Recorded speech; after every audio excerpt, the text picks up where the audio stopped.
guys, it's Megan from Vigilante Vibes, and I said I would make a character breakdown of Karen Page from Daredevil, and I did not lie. I'm gonna give you like so much. I have so much here. She's easily one of the most tragic characters of the Marvel Universe, at least in my opinion. I'm gonna give you her entire life story, how she was so heavily involved with Matt Murdock, who, is Daredevil, and Foggy Nelson. Starting from the beginning of her life, Karen was a very bright girl. Straight A's, head cheerleader, graduated summa cum laude from the University of Vermont, and after she graduated, she sought work in New York City. Something to note, her parents were like rich. It was pretty assumed that she would get everything when they passed on. So she was pretty much set for life, but she wanted to make a name for herself. Karen was hired as a secretary at the law firm of Matt Murdock, secretly Daredevil, and Foggy Nelson when they opened their practice together. So, like the show. Initially, she was concerned about Matt navigating the challenges of being a blind man in the busy city. She first encountered the Fantastic Four when they needed legal assistance to resolve some issues. Yes, Fantastic Four was one of their first clients. To handle the matter, they sent the Thing to Foggy Nelson and Matt Murdock's office to hire their services. Karen, she's been kidnapped multiple times during Daredevil's battles, first by the Owl, later by the Purple Man we all know and love. Over time, she fell in love with Matt, becoming his long-time love interest. Long time. Too long, in my opinion. She also cared for Foggy when he was hospitalized after being injured by the enforcers and was present when Namor, the submariner, visited the office seeking help. So she's seen some stuff. It's not fair how much she saw so quickly. But, it's pretty exciting, though. Although she kept her love for Matt a secret, Karen often searched for ways to restore his sight. She told him about Dr. Van Eyck, a doctor from Boston who might be able to help, who had recently moved into the country of Lichtenbad. I'm so sorry. I've never actually said this word out loud. But anyways, Matt rejected the idea, which upset Karen, leading her to call him a coward. But also, Karen, he's been fine. He's cool. Mind your business. That's just so weird. Someone shows up, works for you, and then they just, I'm going to find a way to fix you. It's I didn't ask you for that. On the same day, Matt met Klaus Kruger, an old friend of Foggy's, who was the Duke of, Someone tell me in the comments how to say that word. I'm so sorry. Lichtenbad? I don't know. This is my downfall, is trying to pronounce words I never said out loud before. When Matt asked about the doctor, Klaus confirmed Karen's story, but Matt sensed that Klaus was hiding something because probably I think history showed us, anyone whose first name is Klaus usually has something to hide. He insisted on accompanying Klaus on the trip to his country. During the journey, the doctor, Karen, had recommended sacrificed himself to save the people of this country, preventing Matt from undergoing the surgery. Later, Karen received a note from Matt explaining that surgery hadn't taken place.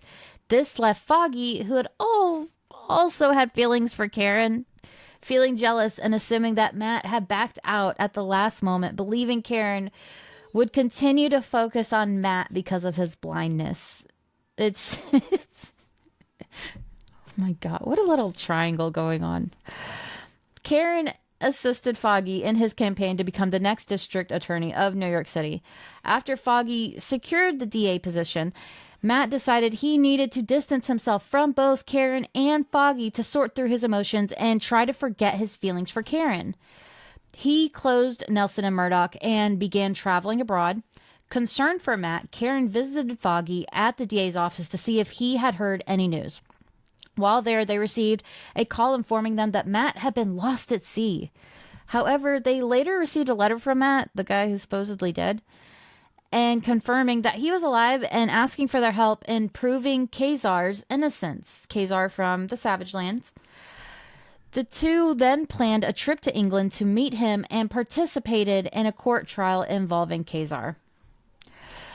Upon returning to New York, Karen was kidnapped again, of course, by a man who had swapped bodies with Ox when she recognized him, causing chaos in the city. After being taken to his lab, she managed to escape with the help of the original Ox.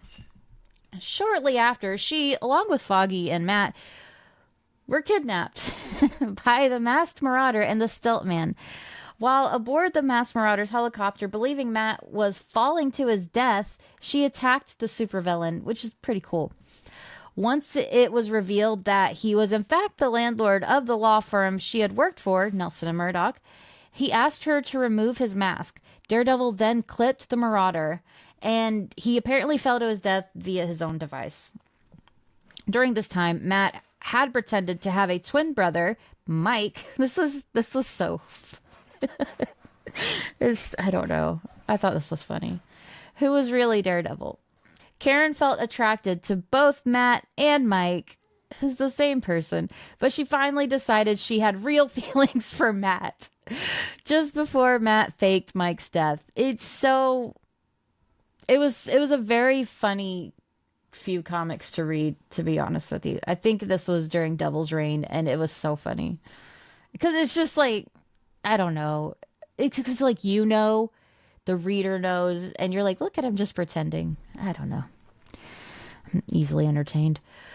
When Foggy began a romantic relationship with Deborah Harris, Matt failed to pursue one with Karen despite her having already expressed her feelings. Karen decided to leave her job.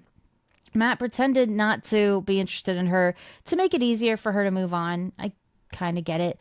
However, unable to stay apart, they continued to stay in touch, with Karen working as a secretary to then D.A. Nelson while Matt remained at the firm.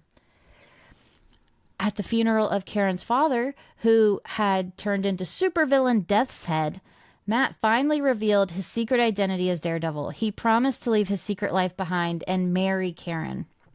However, while working with Foggy to fight organized crime, Matt was forced to don his mask again, much to Karen's frustrations. Karen left her job and moved to Los Angeles to pursue an acting career, beginning with 2 appearances on the TV show Strange Secrets. She made it clear that she no longer wanted to continue a romantic relationship with Daredevil. Although she insisted she couldn't be with a superhero, she admitted that she would have considered a relationship with Matt if he gave up the secret identity. Despite her decision, Karen still had lingering feelings with Matt. The feelings were mutual. Of course, they always are. When she flew to New York for the premiere of the first movie, A Tender Affair, she called Matt, but a female voice answered the phone, leading Karen to wrongly assume that Matt had moved on to a new romantic interest. Still in love with him, she found comfort in her agent, Phil Hitchcock, who secretly had feelings for her. So, basically everyone has feelings for Karen. Meanwhile, Daredevil crossed paths with the superhero Black Widow. Just as Phil proposed to Karen, she ultimately returned to Matt and became his fiancé. However, after once again fearing for Daredevil's safety, Karen broke off the engagement and, out of respect, stepped aside for Black Widow. And I always liked Black Widow and Matt Murdock together. I thought it was just, for a lack of a better term, a whole vibe. In Los Angeles, Karen met Johnny Blaze. She was kidnapped by the new Death's Head, who was searching for her father's research, but she was rescued by Daredevil and the Ghost Rider, who is Johnny Blaze, one of the Ghost Riders.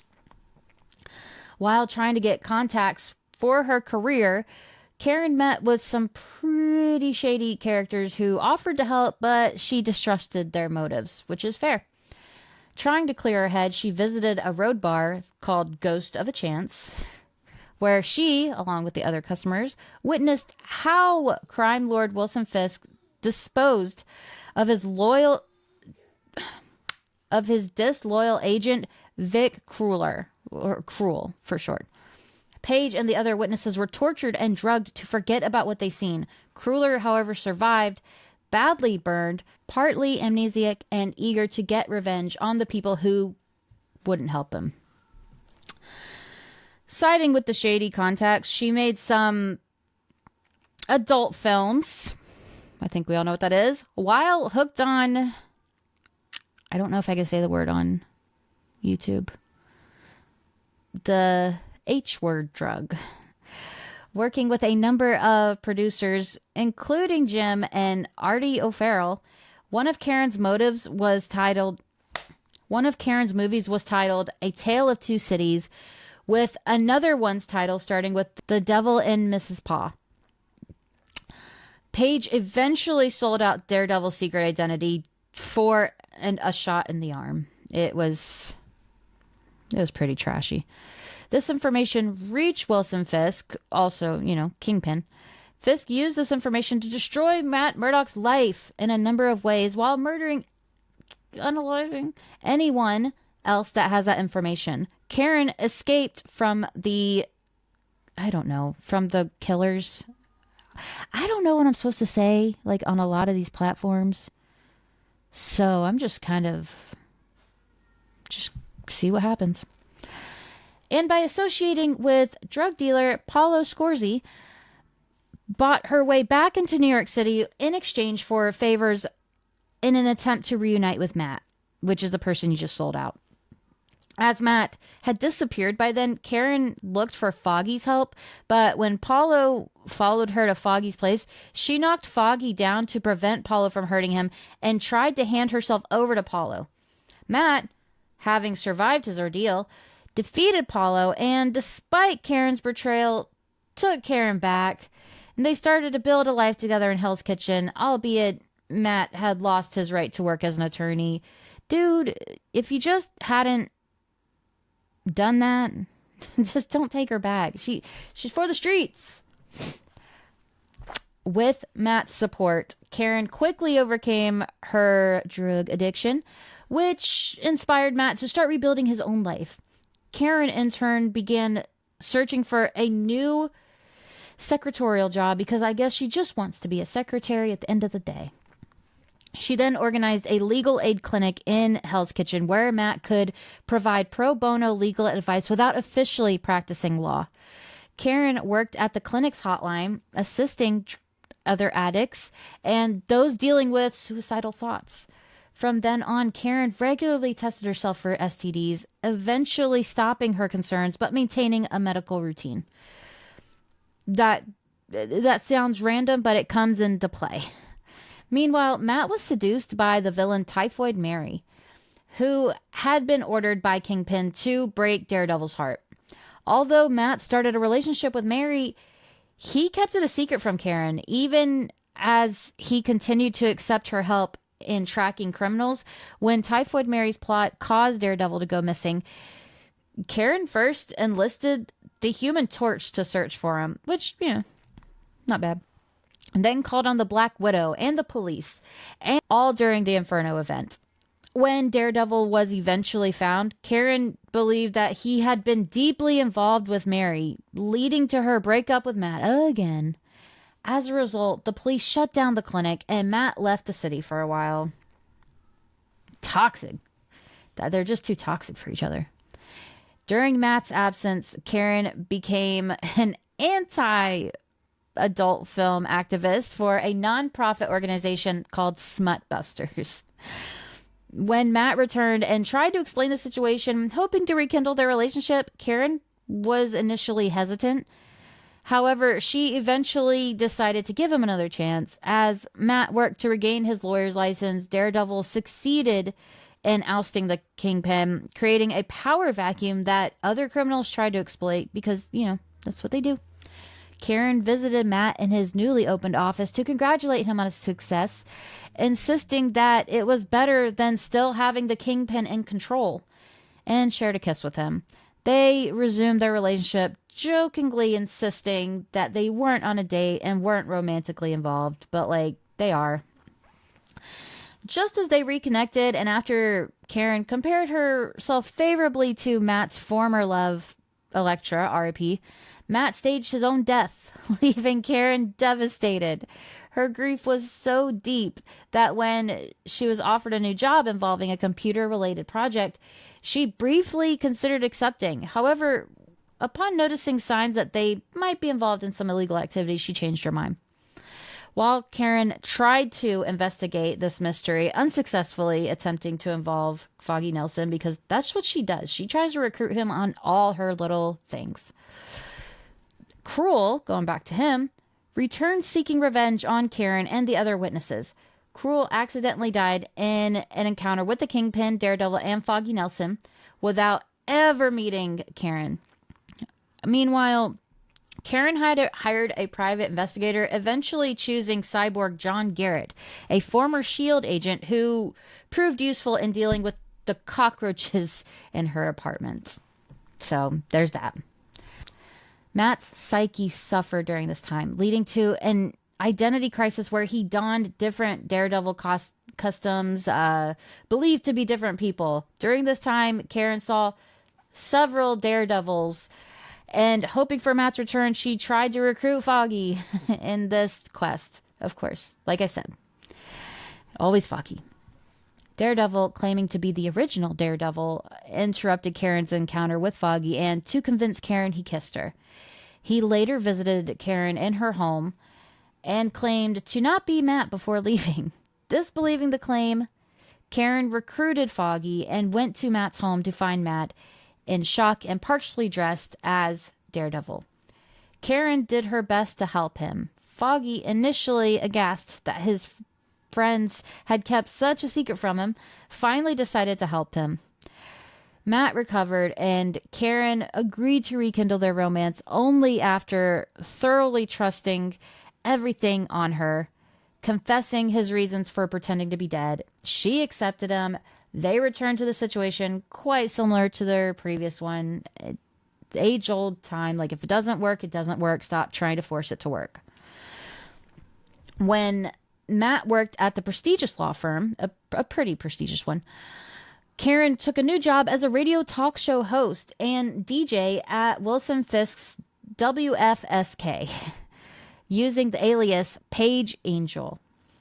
She kept this job as a secret from Matt and her friends, aware of the rumors that suggested WFSK had mob ties and was involved in money laundering. Matt became suspicious, but Karen later discovered that he had been searching for his ex-girlfriend, the Black Widow, one of the few Avengers who survived the Onslaught attack and a friend Matt wanted to support. Feeling hurt that Matt hadn't told her while she was keeping secrets of her own, Karen was understandably upset. I mean, I guess it's understandable if he's searching out his ex-girlfriend. That's one thing. But you can't get mad he kept things from you because you did too. They had a heated discussion, and then Matt pointed out that she was hiding her job, and she exploded in frustration, which is toxic, man. Toxic.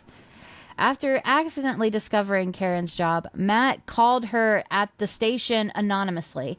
Without revealing his identity to the audience, he assured her, expressing support for her work and acknowledging that despite the rumors surrounding WFSK, she was doing something good. However, Karen's suspicions about WFSK were confirmed when she learned that her midnight show was a part of a malicious plan organized by the villain Insomnia, who worked for Mr. Fear. Insomnia had been using low frequencies to prevent people from sleeping. He kidnapped Karen to force her to reveal secret information about Daredevil, but she refused to cooperate. Daredevil saved her, but Insomnia managed to escape with Daredevil's Billy Club, which could potentially expose Matt's secret identity to Mr. Fear. Karen was able to keep her job thanks to Rosalind Sharp, Matt's new business partner, who unexpectedly, became a great friend to Karen. Mr. Fear manipulated the events so that Karen was charged with the murder of psychotic policeman who was stalking her. Matt became her lawyer, which was Fear's goal, intending to make Matt lose faith in both his lover and the law system. While in jail, Karen was protected from brutal policemen that by a disguised Black Widow as a secret favor from Matt. Matt proved Karen's innocence, but even then, Fear had a jury member in his pocket. However, the Kingpin discovered this and ensured this person left for medical reasons. Kingpin disliked Fear's audacity and wanted Matt to be in his debt. In short, Karen was found not guilty, but Fear was still free. Karen was offered a daytime radio program in Los Angeles. She decided to accept, separating from Matt mostly to learn to forgive herself. 6 months later, Karen was diagnosed HIV positive. She took it rather hard, and it was kind of interesting because she had this whole monologue to herself, like, I want to go see Matt, but I don't want to come back to him to crumble into his arms. I want us to both build each other up. And it's like that might have been the one that worked with him, I think. This was part of an evil scheme where supervillain Mysterio attempted to defeat Daredevil, and knowing all of his secrets, manipulated Daredevil's friends to drive him mad. Indeed, Mysterio impersonated the doctor and didn't even know whether Karen was really HIV positive or not. Karen then returned to Matt's New York home. Once Karen was home alone, she was visited by Mysterio, who was under the alias Nicholas McCops. Mysterio told Karen that Matt was trying to protect a baby that brought bad luck to nearby people, and this baby was a big deal. A big deal. Like, Doctor Strange had to contact Mephisto over this baby. So, if that tells you anything. And that baby was responsible for Karen's and several other people's plights. Karen went to the Clinton Mission Shelter to meet with Matt and ask him to let her care for the baby. She was trying to help. As Matt had not talked to Karen about the baby, he identified her as being compromised and recriminated her for not accepting responsibility for her own acts. Karen left the church, and after thinking about it, she decided to return and help Matt in any way she saw fit. It should also be mentioned that Matt was also under some kind of hallucinogenic drug, which was pointed out by Doctor Strange, that would trigger when someone brought up the baby's innocence. So that's why he's going off like that. Meanwhile, Mysterio had hired Bullseye and sent him to the shelter for the baby. Bullseye is more than happy to, because Bullseye is the most out of pocket. Him and Muse, man, I don't know what it is, but they are wild. With additional orders to massacre anyone there except Daredevil. He did unalive the nuns and witnesses with a body count of 11, but failed to find the baby and started battering Daredevil. Karen arrived at that point and tried to help. She asked Sister Maggie to take the baby out while she used a figure of the Holy Child to attract Bullseye's attention. Pretending to deliver the baby in exchange for Daredevil's life, Bullseye was initially falling for this trick. When he saw the trick, he hit Karen. He threw the fake baby at her head. I mean, it wasn't all that. Karen grabbed Bullseye's gun and threatened to off him. But Bullseye was not scared because he knew his gun was not loaded. He said, "My name is Bullseye." You only come with one bullet. So, there's that. Finally, when leaving the baby, Bullseye took Daredevil's billy club, threw it at Daredevil as just to kill him, the killing weapon. But Karen intercepted it with her body, dying in his place soon after. Daredevil defeated Mysterio, who took his own life. So dramatic. Karen's funeral was attended by several friends, including Liz Allen, Captain America, Stan Lee, Becky Blake, the Black Widow, Fantastic Four, Mr. and Mrs. Peter Parker, Kevin Smith, so many others. Foggy could not attend because he was in prison at that point. Matt was in such a horrible place. He was later encouraged by Spider-Man, who reminded him that the baby he had saved, a baby, was given up for adoption, and that Matt chose to call Karen. So, baby's name is Karen. Karen's insurance policy from WFSK allowed Matt to rebuild the Nelson and Murdoch law office. So, as you can see, It's tragic. So many bad things happen to her, just resulting in death. And now, Daredevil's like a few days away. And Karen is in there. She has accidentally confirmed that she will be in season 3, but I think season 3 is going to be the one.